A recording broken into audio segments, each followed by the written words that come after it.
जो करता हमारी देता वो तुमको बता।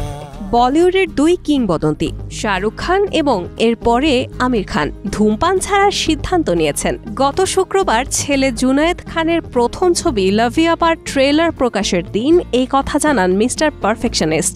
सालों से मैं सिगरेट पी रहा था, फिर मैं पाइप पीता हूं। Tobacco is something I enjoy. It's not good for health, किसी को नहीं करना चाहिए। অনেকদিন ধরেই ধূমপানের অভ্যাস ত্যাগ করার কথা ভাবছিলেন উল্লেখ করে আমির খান বলেন, জুনায়েদের ক্যারিয়ার শুরু হচ্ছে আর আমি একজন বাবা হিসেবে অনুভব করলাম এটা ত্যাগ করার সময় এসেছে। আমি মনে মনে ঠিক করেছিলাম ছাড়বো।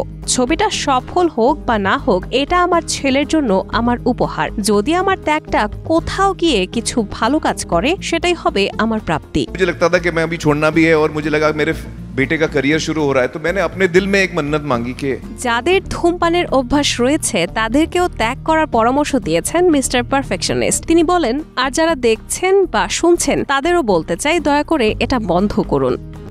অভিনেতা বলেন, আমি এই সিদ্ধান্ত শুধু ছেলের জন্য নয়, নিজের জন্যও নিয়েছি। এই অভ্যাসটা ছাড়া খুব কঠিন, কিন্তু একবার যখন মন থেকে ঠিক করলাম তখন সেটা সম্ভব হবে বলেই মনে করছি।